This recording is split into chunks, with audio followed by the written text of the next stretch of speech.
এবার শীতে গ্রামে কার অনুষ্ঠানে গিয়েছিলাম আর আমি গ্রামে গিয়ে কি কি করলাম এবার তাই থাকছে আজকের ভিডিওতে। তো আসসালামু আলাইকুম এভরিওয়ান। ফার্স্টে সরি বলে নিচ্ছি কারণ ভিডিওটা দিতে খুবই লেট হয়ে গেল, কারণ গ্রাম থেকে আসার পরই আমার ঠান্ডা লেগে গলার অবস্থা খুবই বাজে ছিল, তাই দিতে পারিনি আসলে। তো এই তো চলে এসেছি অনুষ্ঠান বাড়িতে। অনুষ্ঠানটা ছিল আমার ফুফাতো ভাইয়ের ছেলেদের সুন্নতে খাতনার, আর আজকে ছিল তাদের গায়ে হলুদের অনুষ্ঠান।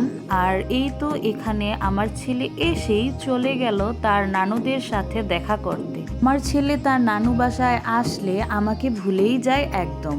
সে তার নানা নানু মামা খালাদের সাথে খুবই আনন্দ করে নানু বাসায় আসলে। আর এই দিক দিয়ে আমি ঘুরে ঘুরে দেখছিলাম যে কিভাবে কি করে সাজানো হয়েছে আর কি। তারপর চলে গেলাম রান্নার ওইখানে, যে কি রান্না হচ্ছে। এখানে রান্না করছিল চিকেন বিরিয়ানি, তাই আগে চিকেনটা ভাজছিলেন ভালো করে। দেন একটু পর যখন ভাইয়ারা গান চালু করে তারপরেই বাচ্চাদের নাচানাচি শুরু হয়ে যায়। আসলে বাচ্চারা সেই দিন খুবই মজা করেছিল, ওদের তো কোনোভাবেই থামানো যাচ্ছিল না সেই দিন। একটু পরে হলুদ শুরু হয়ে যায়, আর আমার এই ভাতিজাগুলো কিন্তু টুইন ছিল। এই তো এদিক দিয়ে আমার আম্মু, আমার চাচিরা আর আমার বোনেরা সবাই বসেছিলেন। কিন্তু সেই দিন অনেক ঠান্ডা পড়েছিল, তাই আমরা বেশিক্ষণ সেখানে থাকিনি। খাওয়া দাওয়া করে এই তো বের হয়ে গিয়েছি। বের হয়েও পড়ে গেলাম বিপদে, কারণ রাত যেহেতু অনেকটা হয়ে গিয়েছিল আর অনেক ঠান্ডা ছিল সেই দিন, তাই গাড়ি পাচ্ছিলাম না আমরা, তাই হেঁটেই বাসায় আসতে হয় আমাদের। তো মজার ব্যাপার হলো এত দূর হাঁটার পরও আমাদের একটুও খারাপ লাগেনি, কারণ সবার সাথে ছিলাম তাই। দেন এই তো পরের দিন দুপুরবেলা আবারও চলে আসি ফুপ্পির বাসায়। এসে আমি তাড়াতাড়ি খাওয়া দাওয়া শেষ করে ফেলি, কারণ আমার ছেলে খুবই কান্নাকাটি করছিল, তাই আমি আমার আর কোনো ক্লিপ নিতে পারিনি। দেন আমার ভাইরা যখন সবার লাস্টে খেতে বসেছিল তাদের একটু ক্লিপ নিয়ে নিচ্ছিলাম।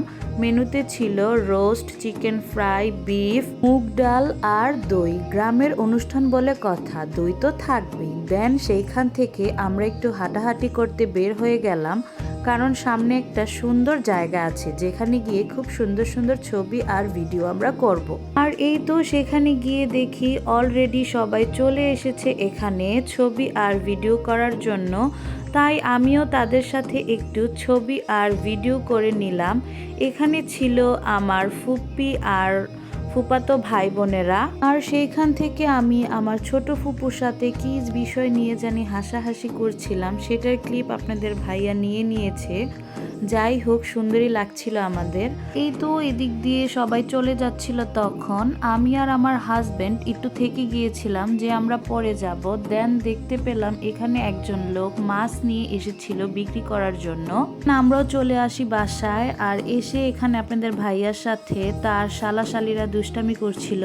না, মেয়ে দেখতে হচ্ছে। হ্যাঁ হ্যাঁ, আমার আপুর। এই দিন রাতের বেলা আমরা আমার বাসার সব ফুপু, ফুপাতো ভাই বোনেরা, চাচাতো ভাই বোনেরা, চাচা চাচিরা মিলে চলে গিয়েছিলাম আমাদের স্কুলে। আমাদের স্কুলে নাকি কি একটা অনুষ্ঠান হচ্ছিল সেই দিন, সেটা দেখার জন্য। কিন্তু আমাদের ব্যাড লাক, এসে দেখি অনুষ্ঠান শেষ। যেহেতু শীতের রাত ছিল, গ্রামে তখন অনেক ঠান্ডা ছিল, তাই তখন আমাদের অনেক চা খেতে ইচ্ছে করছিল। তো এত রাত্রে তো আর চা পাওয়া পসিবল না, তাই স্কুলের যে দারোয়ান ছিল উনি আমাদের রং চা অ্যারেঞ্জ করে দেয়, যেটা দেখুন ফুপা নিয়ে আসছে। 15 মিনিটে রং চা, দুধ চা দিল না। কিন্তু এই দিক দিয়ে আমার চাচাতো ভাই বোনেরা আর আমার ছেলে খুবই আনন্দ করছিল সেই দিন, কারণ যেহেতু তখন ফাঁকা ছিল, তাই তারা নিরিবিলি নিজের মতো করে খেলছিল। সেইখান থেকে আমরা বাসার উদ্দেশ্যে রওনা দিয়ে দিলাম, আর এইখানেও আমরা সবাই আড্ডা দিতে দিতে যাচ্ছিলাম। আসলে আমার বাসায় সবাই একসাথে হলে আমরা খুব আনন্দ করি। পরের দিন দুপুরবেলা সবাই মিলে প্ল্যান করলাম যে আজকে জোলাপাতি খেলবো, তাই সেটারই আয়োজন চলছে। এখানে সবাই মিলে সবকিছু কাটাকাটি করছিল। এখানে রান্না করা হবে বউয়া, যেটা আমাদের বিক্রমপুরের ফেমাস একটা আইটেম। তার সাথে ছিল অনেক রকমের ভর্তা। এই দিক দিয়ে রান্না শুরু করে দিয়েছেন আমার ফুপুরা মিলে। আমার ফুপুরা সবাই মিলে এখানে রান্না করছিলেন। সেই দিন রান্না করতে খুবই কষ্ট হচ্ছিল আমাদের, কারণ সেই দিন অনেক বাতাস ছিল বাহিরে।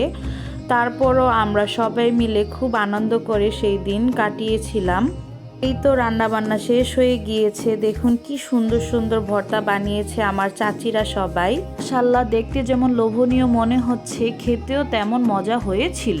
এই তো বিকাল দিকে আমরা সবাই প্ল্যান করি যে আমরা নদীর পাড়ে ঘুরতে যাব।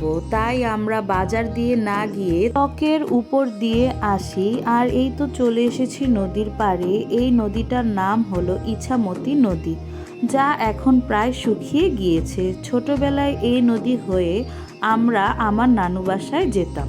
বিষয়টা তখন আমার খুবই মনে পড়ছিল। সেইখানে আমরা ছবি টবি তুলে এই তো বাসার উদ্দেশ্যে রওনা দিয়ে ফেলি।